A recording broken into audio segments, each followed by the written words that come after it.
So today our topic is, and I think it's a rather intriguing topic, stealing Lincoln's body.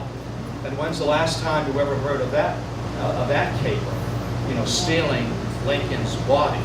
And it happened on Election Day in 1876. But before we get to stealing Lincoln's body, we need a body. In other words, we need to backtrack a little bit, to the death of Abraham Lincoln, and the funeral preparations, which were extensive and put into action or organized by Secretary of War Edward Stanton. Mary Lincoln had very, very little to do with this, except to designate, where the president, her husband, would be buried. So let's start our story back a little bit. And John Wilkes Booth, and we've told pieces of the story, so many times, so I need not repeat it all. But John Wilkes Booth and his team of assassins in April of 1865 fanned out across Washington, D.C. The best way to think about this is to decapitate the head of the federal government. Their targets, along with Lincoln, Vice President Johnson, Ulysses S. Grant, Secretary of War Edward Stanton, and Secretary of State William Seward. So, and the thinking of Booth here and his colleagues, his assassins, if you will, accomplices, it was delusional. Booth had a magnetic personality. He was a great salesman, a good-looking guy. He truly was. He was catnip to women, and he knew it. All right, no, he was. I'm telling you, he was. And he, very persuasive guy, and he was able to persuade his team of accomplices, that if we take out the head of the federal government, that we will be able to save the Confederacy, that we will be able to snatch victory from the very jaws of defeat. You see, Lee had just surrendered, the Army of Northern Virginia. And while I know there were still scattered units that resisted in Texas and also at sea, that for all intents and purposes, the war is over. And Booth hoping, by getting the leadership of the federal government, that it would create such confusion and mayhem that somehow the Confederacy would slip away and find its independence. Absolutely delusional. That did not happen. And Lincoln's at Ford's Theater that night to see the final production, the final play of our American Cousin, which was a British comedy. And this was the last night it was playing. And he had good seats. It's called the presidential box. When you're the president, you don't sit in the bleachers. I don't care how late you come to the ticket booth. So he's got good seats. And again, I want to keep this on the short side because our story is about the kidnapping of the body. And Lincoln had invited a number of folks to accompany he and Mary Lincoln, and most of them had all declined, except for one. And they declined for the most part because no one liked Mary Lincoln. She was a big mouth, a know-it-all, abrasive, difficult, and unpleasant to be around. She had a lot of medical issues as well that contributed to that. One of which, of course, was untreated diabetes, which was a real killer. She was also bipolar. Nobody knew that at the time. There's no treatment, there's no diagnosis, there's no acknowledgement of that. So that being said, that Lincoln had a tough time, getting people to go with him to the theater. This is the President of the United States, and begging off, and saying very discreetly, my wife can't stand your wife. You've got to be very discreet about that. But everybody can read between those lines. He invited the Grants, and Mrs. Grant, Julia Grant, had no use for Mary Lincoln, but Grant's primary objection was that, Mr. President, you have no concern for your safety. You're always putting yourself at risk. And I've always maintained that if Grant had agreed to go, if his wife had said, I'll tough it up. See, Grant always traveled with a retinue of aides. And those aides would have been positioned at the entrance to the presidential box. There's no way Booth with a two-shot Derringer would have gotten by these guys. I mean, there would have been a dozen men there guarding Grant, the hero of Appomattox, and the commander-in-chief. But Grant declined, and the man who will plan the funeral procession also, the funeral details also declined, and that's Secretary of War Edwin Stanton, for the very same reason. Mr. President, you are completely not reckless, indifferent to your personal security. Washington, D.C. is a Confederate town. Do you know how many people have been gunning for you literally for years? And Lincoln dismissed it. He just dismissed it. You know, I can't do my job if I hide. And that's true. I'm a public person. So Booth crept in and shot Lincoln. And Lincoln died. And Lincoln died the following day. And it was Edward Stanton who was there in the room, in the bedroom, in the Peterson Hotel. And he offered a memorable phrase with the passing of Lincoln. And there was no pulse at 7:22 Saturday a.m. And now he belongs to the ages. And that was both verdict and prophecy. Now he belongs to the ages. And I read an article the other day in the Smithsonian, and they were talking about statues of presidents. And by their count, I'll trust their number, that there are about 600 statues to American presidents, a third of which are devoted or dedicated to Lincoln. You know, when the Lincoln Memorial was opened for public view, not opened, it was introduced to the nation in 1922. This is so ironic. The seating was segregated. And here's Lincoln, the Emancipation Proclamation. I mean, only history writes that story. You can't make that up. I mean, history does that. And at the dedication of the Lincoln Memorial, the seating was segregated. And here is the Emancipator. And Edward Stanton very quickly assumes the control of the funeral and how it's going to be laid out, and the viewing. I hate that phrase. The viewing. I don't want anyone viewing me and looking up my nose. The word is out. Closed casket with a very charming photograph of me when I was 19, when I had long hair down to my waistline. This is the Highlander we remember. And a full body burial. That's clear. I don't want to reduce to the contents of an ashtray. Everybody knows that. I don't care what it costs, it's coming out of your inheritance. Right? And if you don't take care of it, I will haunt you. I will get back. I'll find a seam, a crack. I'll get back. So I dwell on this from time to time. You know, particularly when I think about Lincoln's assassination. So I don't mean to go there, but I always go there. So Stanton will make all of the funeral arrangements.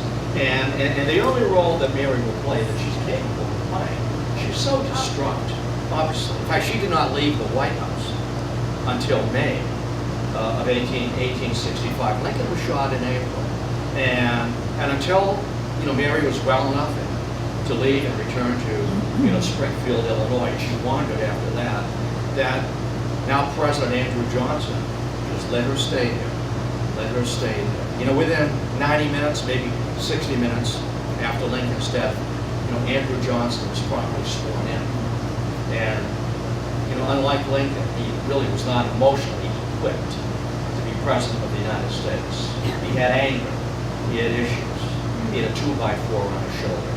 And that's another story for maybe in November.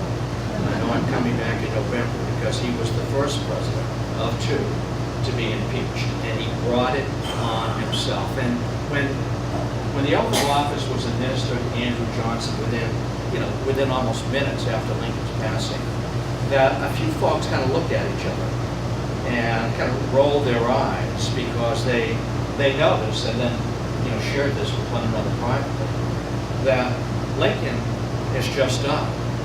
And Andrew Johnson has just made a few short remarks about becoming President of the United States. And he mentioned himself, Johnson did, 15 times. He did not mention Lincoln once. So maybe we're going to have a problem with this guy. He's not sensitive to the moment. And he's a Democrat. And Lincoln was a Republican.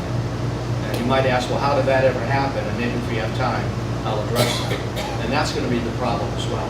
You know, you're not one of us. You know, you're an accidental president. And you got to work with us. And John said, no, I am the president.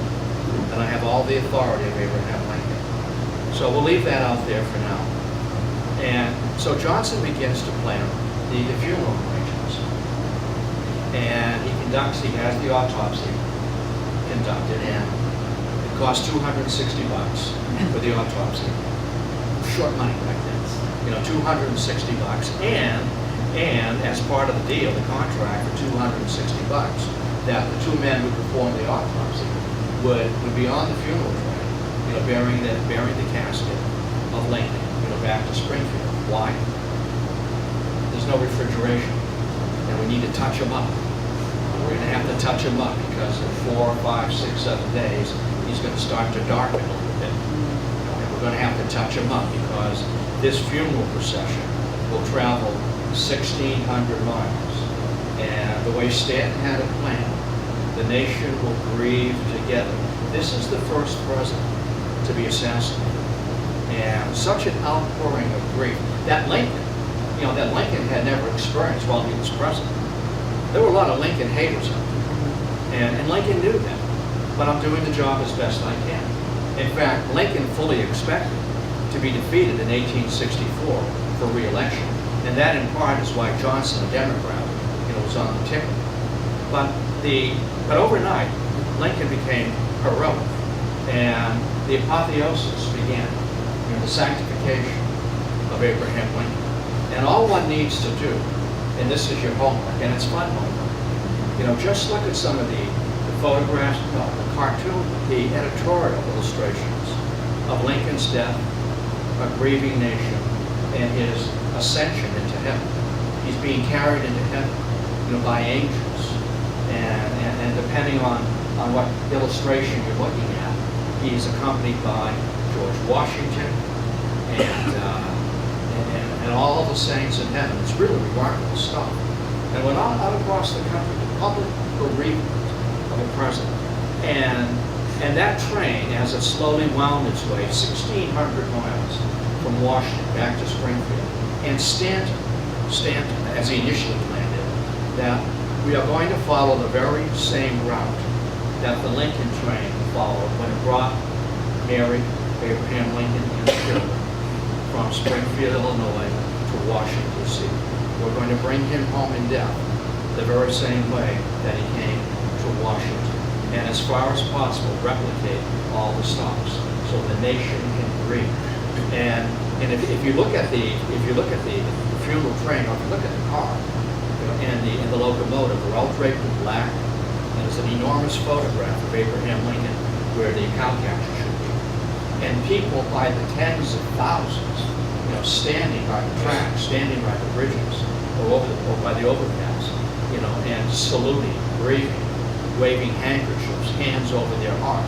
Much like the Robert Kennedy, when Robert Kennedy traveled from, you know, by train back to the Capitol, and the grieving for John Kennedy as well.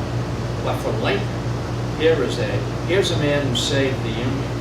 Here's a man who freed the slaves. Who's a man who was persistent in victory, not stubborn. There's a distinction between persistent and stubborn, particularly when you know you're right. And I know that can slip into being stubborn. There is a difference. Stubborn is stubborn. Persistent is you know this is for the good of the country. Or even though they may not agree. It's like when you get an immunization, sometimes the nurse will say this will hurt a little bit, and you know it's going to ache. It's going to drive you to your knees. And I know that because I had to have my finger worked on, and the surgeon came in, a good guy, and he brought in his own needle, and it was in a box. And I saw it. It was as big as a hydraulic jack. And he was trying to hide it. And I said, I saw that. I said, this is going to sting just a little. And I said, holy, and it wasn't spinach. He was a good guy, and he got it. And that's another, we had a great time in the operating room. We had a great time. I'll tell you the story from the operating room Sunday. Right? We had a great time. It was over 20 minutes. We had a wonderful conversation with the nurses. I had the attention of 8 women. It was wonderful, you know? And they're all dressed like angels in a blue outfit. I thought I'd gone to heaven already, and I haven't even left the building. You never know when you're going to walk into something. That's why you got to keep your armor bright, your powder dry. You never know when it's coming. So, Stanton, we're going to retrace the route, and we're going to have frequent stops for the viewing, so the nation can grieve and mourn. And we are also, and Stanton was an organizer, the Secretary of War, he was an organizer. As best as he could, I want the same crew that brought Lincoln to Washington to return him, the same engineer, the brakeman and so forth, and to replicate his return to his final resting place. And that's the only role, you know, that Mary played. You see what happened was the city of Chicago, the Lincolns were from Springfield, and the city of Chicago wanted Lincoln's body. They wanted him buried in Chicago. For tourism. They're going to make money off it. And she knew that. And she'd absolutely not. He's my husband. You know, he's not a chip at a casino. And he asked me, and you can read the note, or Lincoln's memory or Mary's memory about it, that Lincoln, when I die, bury me in a quiet place, in a restful place. All the confusion of the war, you know, the deaths of the war. Mary, bury me quietly, you know, because I know that I'm going to predecease you. I know that.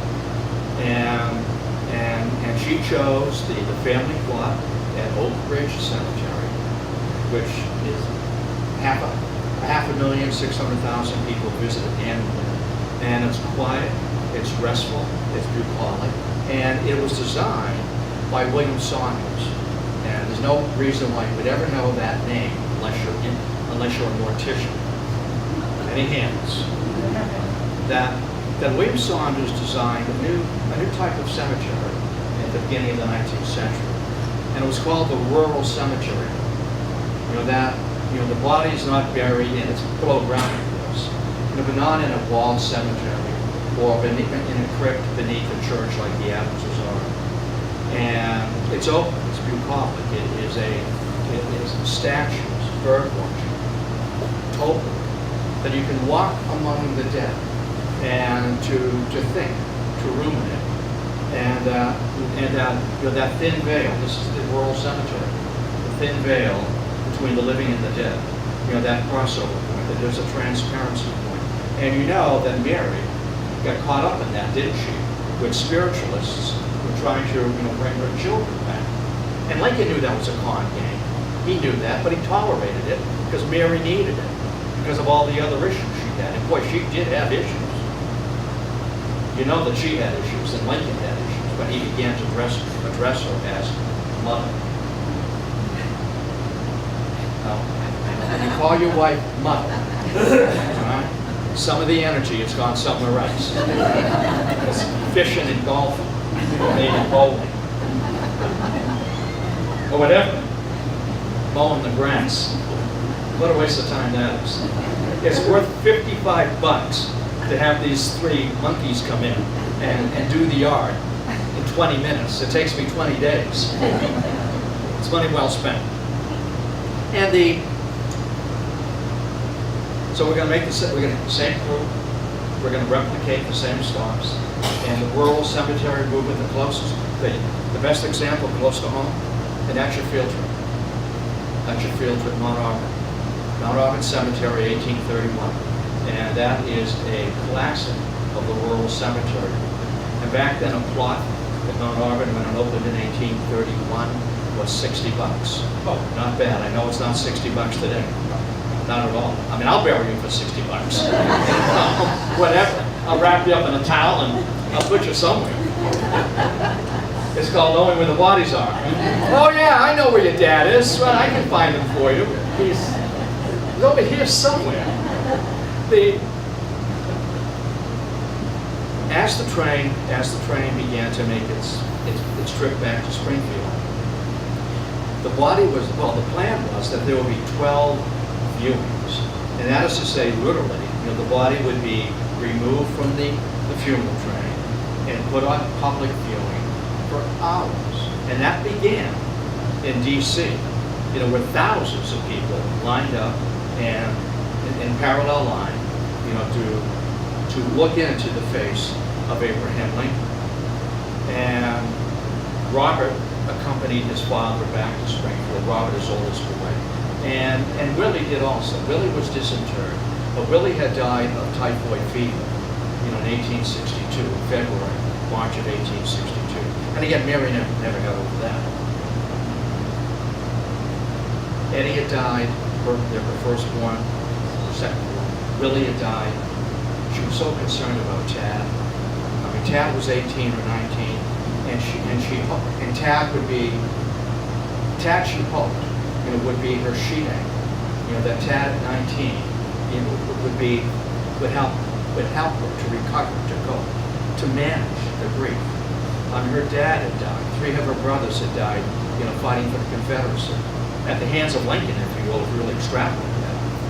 And then Willie died in the White House, and my husband died right next to me, victim of an assassin's war. And then my love couldn't protect him. My love could not protect my husband, my children, my father, my brothers. You just don't walk away from it, particularly when you have these medical conditions. And people knew that. And Johnson, Mrs. Lincoln, as long as you need to stay. As I said, she left in May, and there was no one with her except Tad. No one wished her Godspeed. She was alone, and very much a lonely widow, bereft of so much of the love that she hoped to protect and carry with her into her older age. She died at 64. And as they moved the body back to Springfield, it had to be touched up, and then they had to cancel some of the visitations because Lincoln was beginning to smell. He was beginning to darken, and people didn't want to see this. And Walt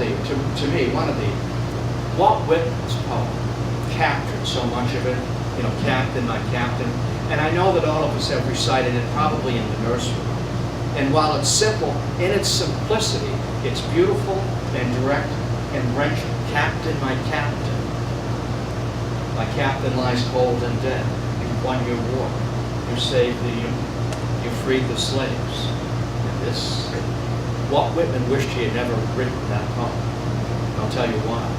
People wanted him to recite it over and over and over. And he grew weary. It's like when you go to a concert or something and the group wants to play their new stuff, and everybody wants to hear what they remember when they were 18. I don't want to hear your new stuff. I want to be 18 again. I want to hear that stuff and be able to get up and move to that beat. I remember that. By the dashboard light. Remember that? Huh? No, Meatloaf by the dashboard light? No? Oh, it's a great dance song. Listen to the lyrics. Will you love me in the morning? Great lyrics. I have issues too. Great lyrics.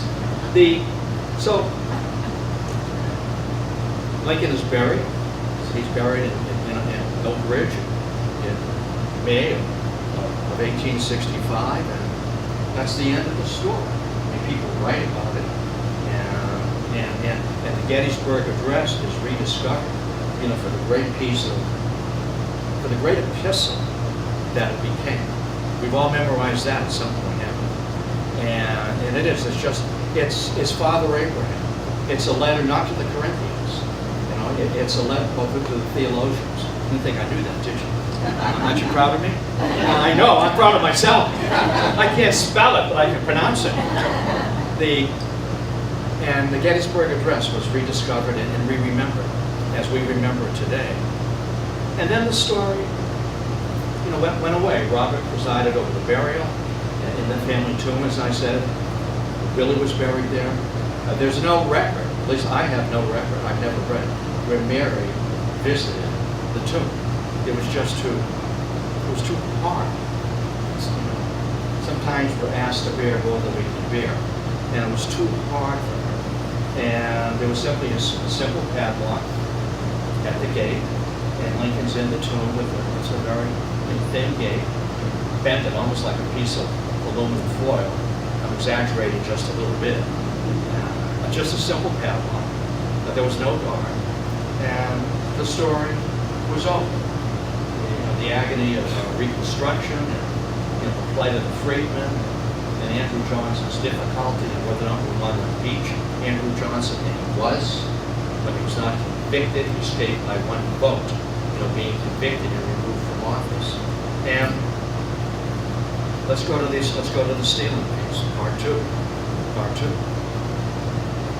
Counterfeiting had emerged as a serious problem during the Civil War because for the first time, the federal government began to issue paper money. Now, there was state money all over the place, and it was cheap, it was easily counterfeited, and the value of a Connecticut $10 bill was not matched by the value of a New York $10 bill and so forth.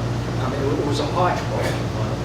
So, Secretary of the Treasury, Salmon Chase, later on became Supreme Court Chief Justice.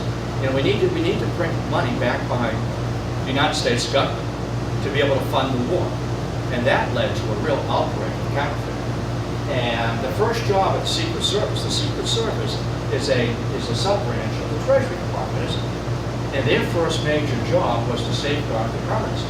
If the money stinks, if the money's no good, there's problems. So there was counterfeiting all over the country, 5s, 10s, and 20s, and so forth.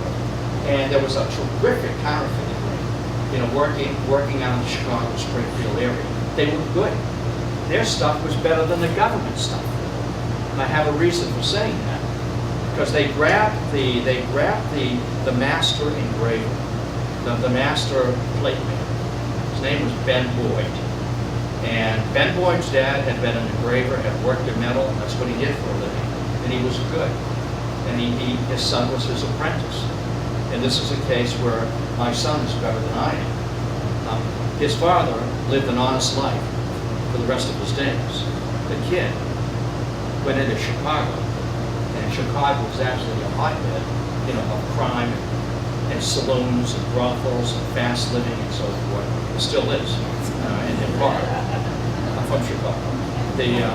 And so he drifted to Chicago and ran into this counterfeiting. His plates were good.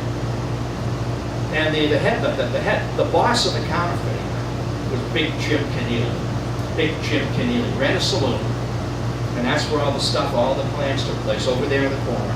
And don't go near that table because they're talking quietly, and you might hear something that will cost you your life in the back end. So sometimes there are conversations you ought not be privy to, particularly when it's wide open, rough, the city of the big shoulders. So Big Jim suddenly lost his master counterfeit. Boyd was captured by the Secret Service. And he was captured once, and then they let him go. Then he got captured again. They let him go because they said, your stuff was so good. If you give us your plates, he did $5. If you give us your plates, we'll let you go. And promise never to do this again. Absolutely. Oh, of course. Of course. From my heart to your heart. Absolutely. Well, I got these guys. So they were born yesterday. So he went back into business and working on 20s. And he's doing well. Thank you very much. And counterfeit money. The phrase was counterfeit money was known as queer money. Queer money. And when you get a stack of queer money, it's called a boo. It's a boo. And then you have your shovers, part of the gang, where they pass the counterfeit money. And I buy a pack of cigarettes or cigars. I give you about 20, but I get good change. Right? And we all distribute that. Or maybe, and again, you got to be careful here. If if you go into counterfeiting, don't let too many people in on it. You know, the fewer people that know about it, the safer you are, particularly if you're not related to them. Word to the wise. All right? Sometimes if I trusted someone, Big Jim Keneally, you know, I've got this queer money at Google, and I'll sell it to you for good money. And then you're on your own to pass it.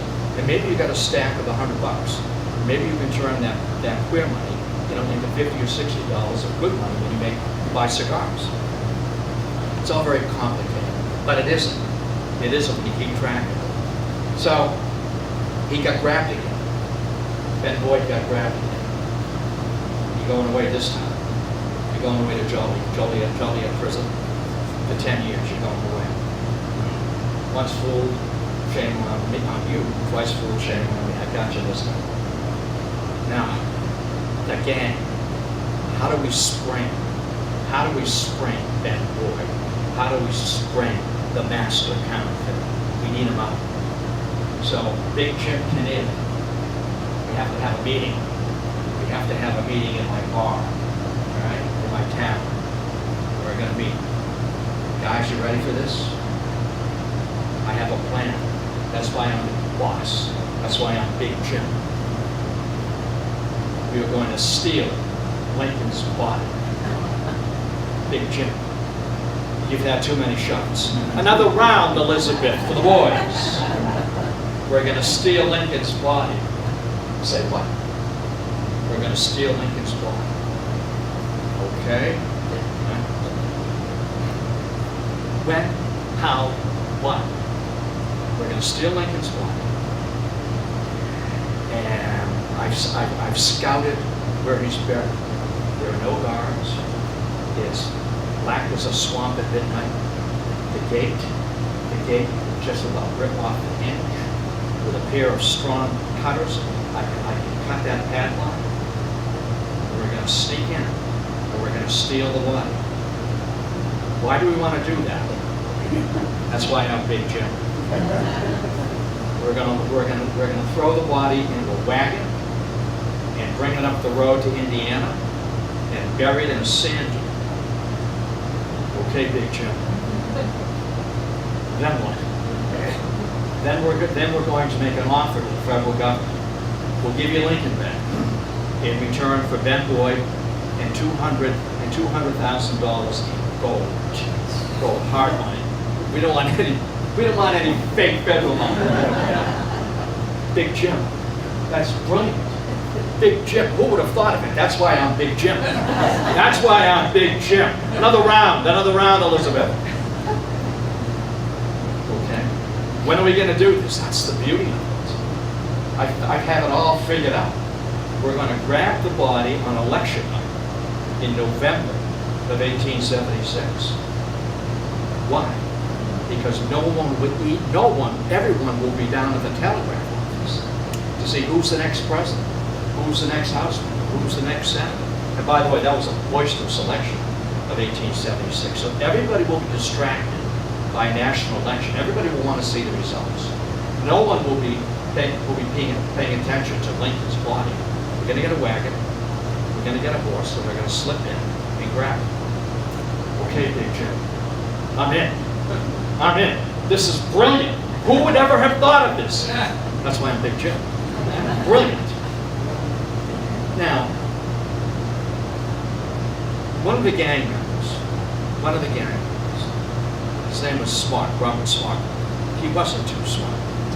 And as I said a moment ago, you know, Springfield, Chicago hardly mattered. I mean, there was a brothel on every other block, and he was feeling a little bit randy one night, and we went in.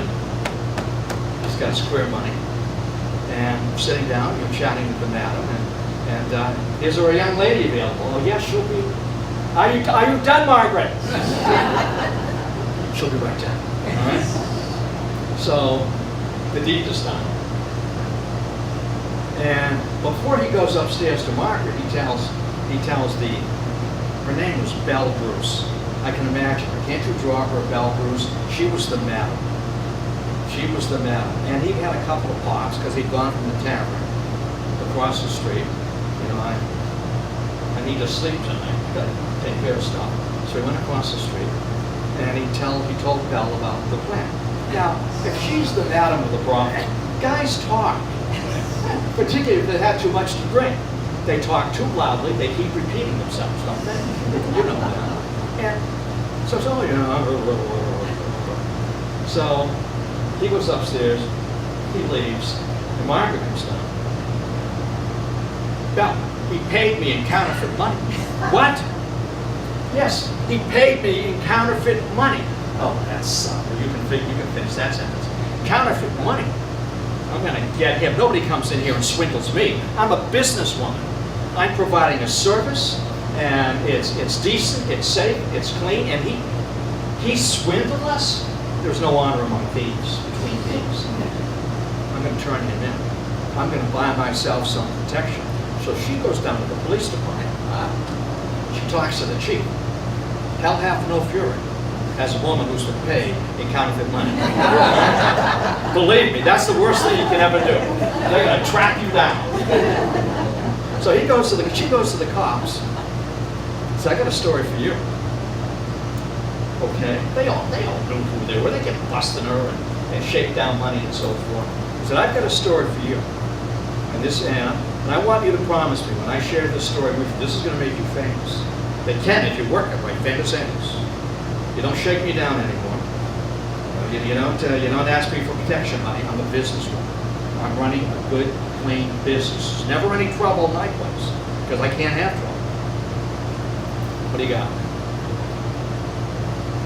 She told me. Election night, 1876, the cemetery. They're going to grab Lincoln. Get out. No, I'm telling you. They're going to grab Lincoln. Well, thank you. I'm going to be famous because I'm going to have 7 or 8 cops up there in that cemetery, hiding behind headstones. It's right out of the Marx Brothers. Hiding behind headstones with their pistols. And we're waiting for them. And sure enough, they can hear in the distance a wagon coming, the creaking of the wheels, and drawn by a horse, and these guys come in. Now nobody's moving. We've got to catch them in the act. We don't want to spoil the pinch. We want to catch the pinch. You know that phrase. We want to catch them in the act. So guys get out. They open it up, cut the padlock, open the gate, and they go. We got to move this. We got to move this coffin, and we got to get Lincoln's body out of it and dump it in the wagon. Well, they're trying to move it out. Big Jim, we can't move this thing. Now, it was 500 pounds because it was lined in lead, and also the coffin was covered in, well, it was inside Italian marble. It was heavy marble from Italy. Get this out. That's why we brought crowbars. So they started whacking it with crowbars. And all it did was splinter. Chip, chip, chip. We're making too much noise. We've only got so much time to do this. Big Jim, let me think about this. So Big Jim goes over, goes over. Put his hand over it. Has a lid on it, fellas. See that? Nobody saw that. It's got a lid on it. There's a little crease there. That's why you're the boss, Big Jim. Get your crowbars in there. We're going to lift up the top, and then we're going to open up the sarcophagus and grab Lincoln's body. So they begin to do this, and that's when the cops are. And they've taken their boots off, so they don't make any noise. So they're in their stockings. They've got their pistols out. Now we got to move. They're inside, and you're walking around in the dark. It's uneven, and one guy stumbles, and his pistol goes off. and the guy, wait a second, there's somebody here, run. So they leave the body half in, half out, sticking out, and they all jump in the wagon and run. Now the cops think that the grave snatchers are shooting at them. So they're shooting at each other behind headstones. Boom, boom. Hey, Pete, it's me! Shooting! We're shooting at each other. It would make a great Marx Brothers film, wouldn't it? And by the way, stealing bodies was stealing cadavers was a way to make a side income, because medical schools needed cadavers to work on. And back then it was very spiritual, that one did not cut into the body and desecrate it and so forth. But it happened anyway. It's a way to make a few bucks on the side. You have to really enjoy the English language. These teams that robbed tombs for cadavers to sell them to medical schools, they refer to themselves as resurrectionists. Is that great? You can't make that up. We're in the resurrection business. And we'll make a buck here, and nobody needs to know. So they take off. And they're grabbed, 10 days later. And Robert Lincoln, the oldest boy, is beyond anger. You have desecrated my father's tomb. You've tried to remove him. What were they trying to do? They wanted a spring bend boy. They wanted $200 million in gold. These guys have to be punished. So Robert Lincoln had money. Robert Lincoln he had been the senior counsel for the Pullman Palace Car Company. And with the death of George M. Pullman, now he was president of the Pullman Palace Car Company, which was located on the outskirts of Chicago. It's still there today, though. And so he had deep pockets, and he hired the best attorneys that he could find. Throw the book at these guys. I want these guys to go away for life in a day. My father, I wasn't close to him in life, but what he represents. So the attorneys, it sounds like the Mueller investigation. The attorneys begin to go through the books and what statutes have been violated, what can we get? And Robert's an attorney as well. He's going through the book and he's I didn't find anything, Mr. Lincoln. Look at it again. Hold that page. They're only guilty. There is no crime on the book for stealing a corpse. There was no crime for stealing a corpse. The only crime is destruction, vandalism to the gravesite. That's the only crime. Vandalism to the grave. There's nothing here for stealing the body. My dad, well, there is now, of course. Well, what's the punishment for that? A year in prison. A year? Yeah, and they're probably going to be paroled in 6 months. So the best that Lincoln can get is a year in prison for these guys, in Joliet prison. But I want to bury my father properly. And Robert Lincoln supervised the burial of George Pullman. And Pullman knew that he was not well liked by his workers. And this is very, very great deal of labor unrest in Chicago. I mean, it was a hotbed of labor unrest. And Pullman had left instructions: when I die, bury me deep. Bury me 60 feet deep in a steel cage and then encased in concrete. Because I don't want anybody digging me up. Because he knew his workers hated him. I mean, what Pullman would do. See, Pullman guaranteed, if you invested in the Pullman Palace Car Company, he guaranteed you a 12% return on your money. I'd like that, wouldn't you? Whether it's boom times or bust times, you're going to get 12%. And if it was a bust, the 12% came from, I'm going to lower your wages, I'm going to raise the rent in the Pullman town, because you had to live in the Pullman town. And I'm going to raise the rent that I charge you for water, gas, and electricity. I'm going to raise the price of goods in the Pullman store. That's how I'm going to make up the difference on the backs of my workers. And he did that repeatedly. Bury me deep. Encase me in steel and concrete. And it was done. Robert, my dad's not going to be dug up again. So when he's moved around a few times. But the final burial, and he will be buried 10 feet down, encased in steel, and then tons of concrete, wet concrete, poured over the steel coffin, and the remains of my dad, so that he will never, be dug up again or possibly held for ransom. See, this is a little disturbing, isn't it? And so that's home. And there are some people today who, when they go to the Lincoln Memorial, they think Lincoln's buried.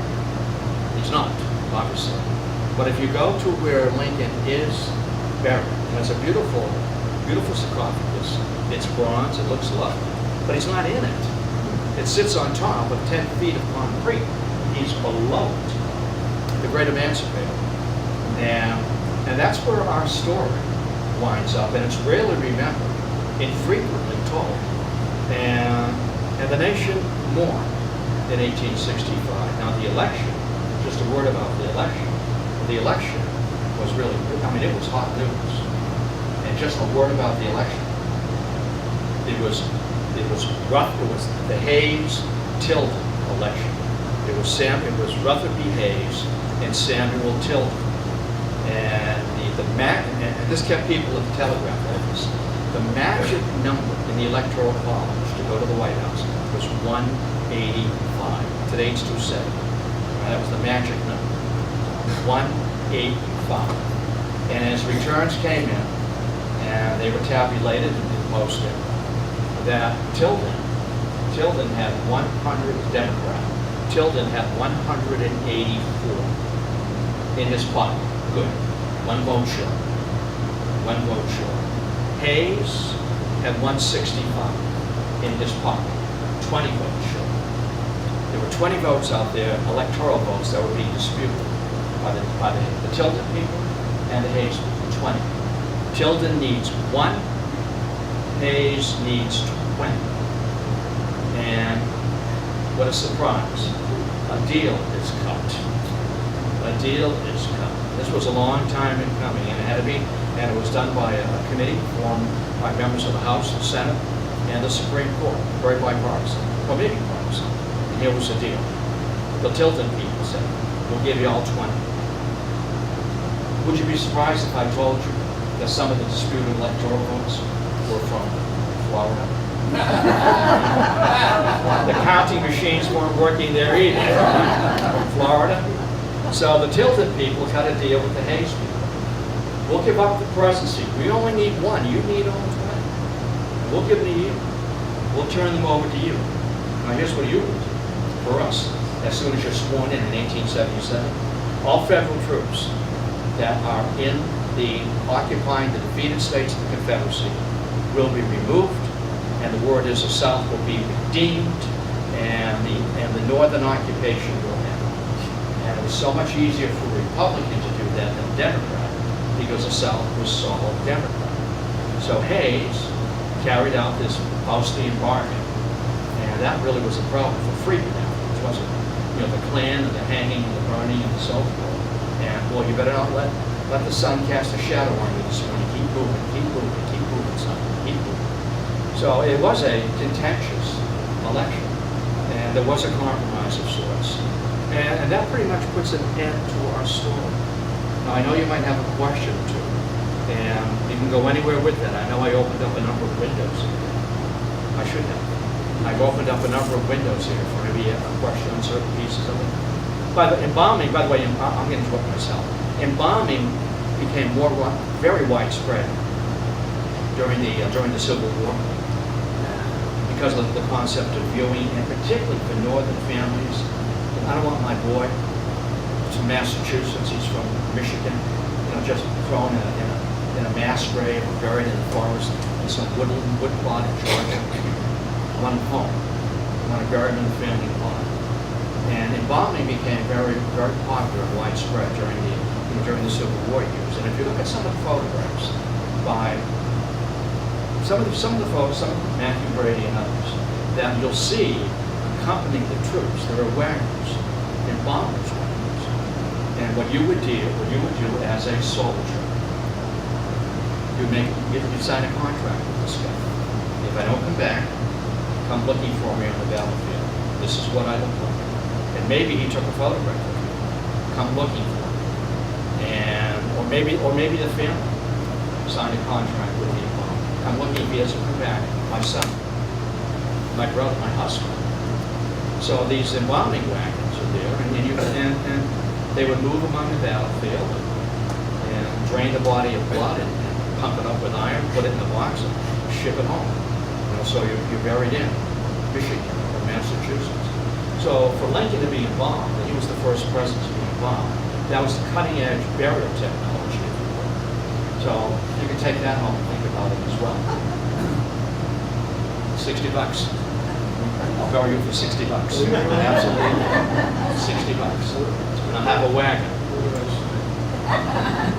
See me afterwards, all right?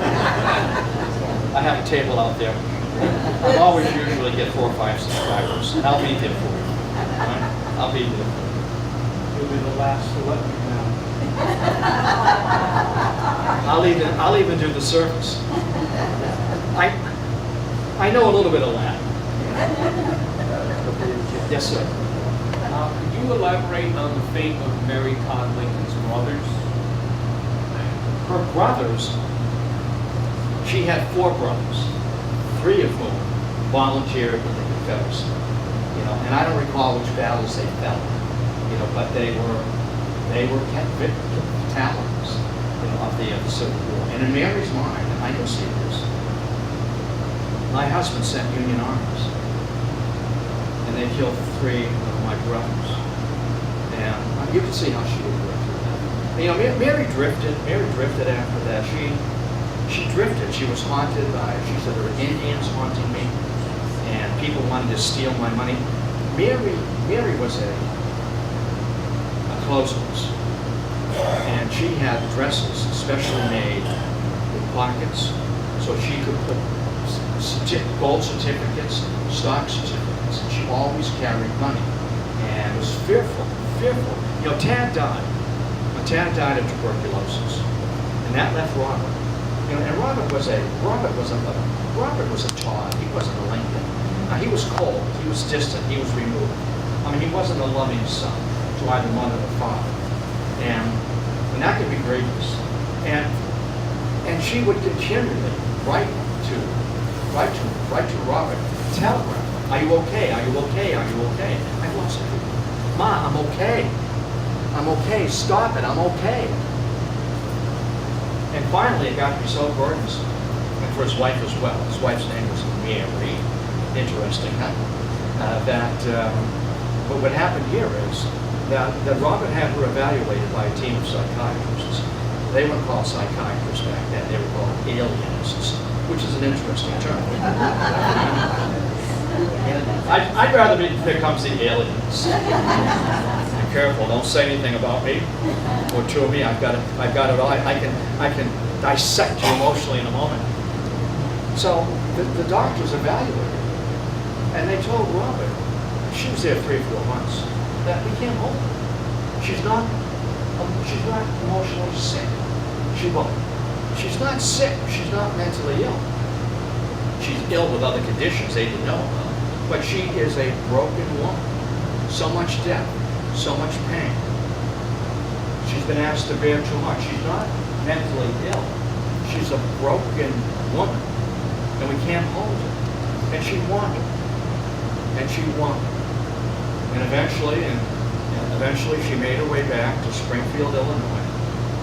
And she made her way back to her sister's home, where she had lived when she first came to Illinois and got written and wanted to get away from her stepmother.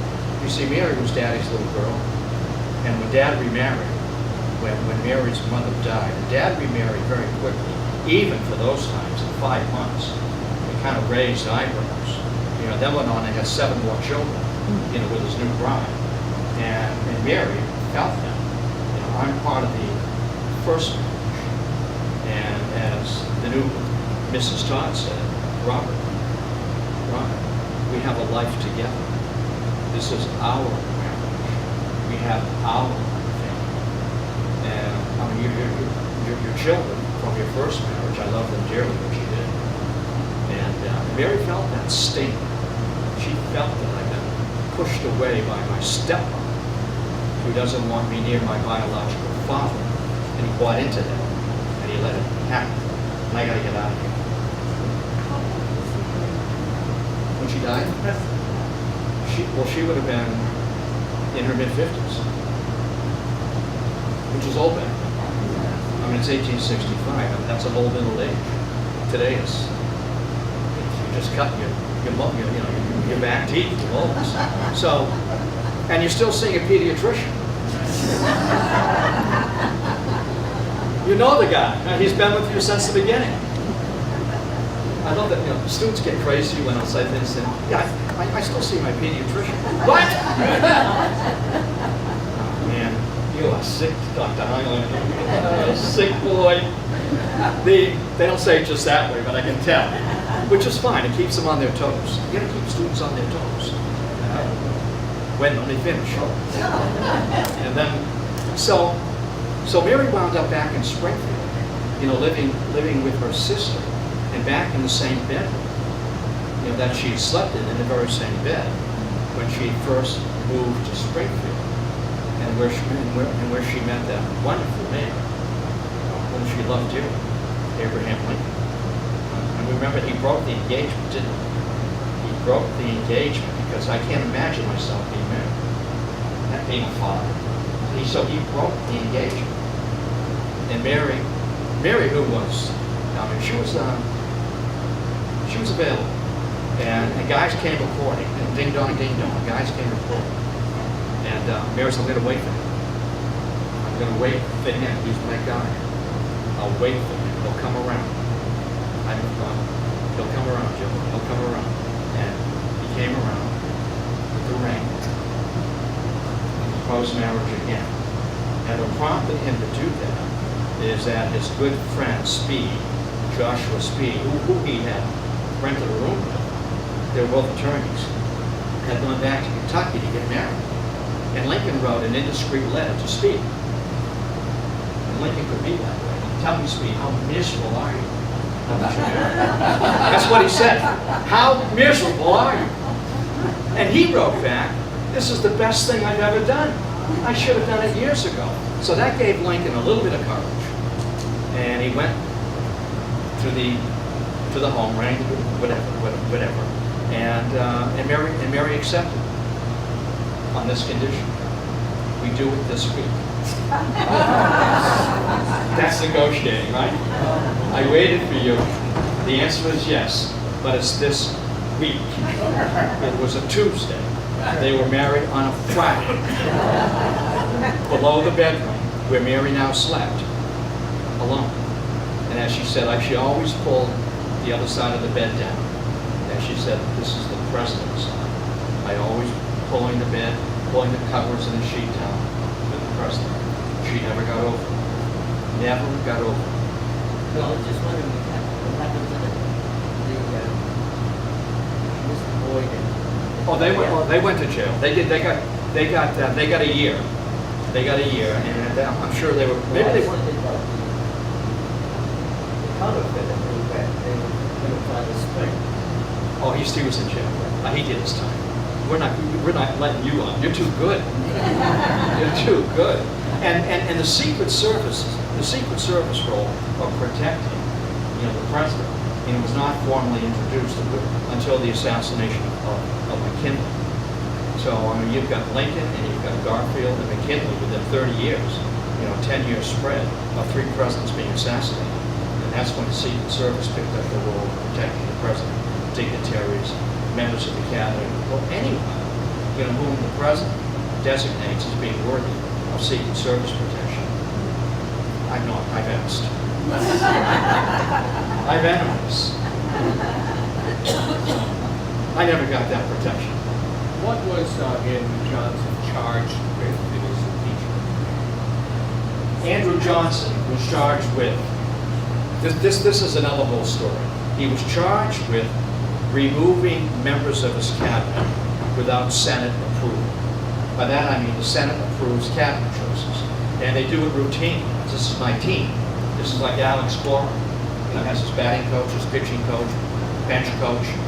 This is my team. These are the guys I want to work with. It's like a dean coming in or a college president. I've got people I want to bring with me. They know my style, I know their style. I want him, and her. They're part of the package. I want them working for me. They're loyal to me. And Lincoln had Seward. And Seward was a spy. And as soon as Johnson, Democrat, made a decision as to how he was trying to counter these Republicans who were after him, they knew it. And Johnson, shrewd, he was a student. There is a spy. There's a spy in my cabinet that's leaking. He's a leaker. They never used that. And he did his homework. He did a little skullduggery. It's him.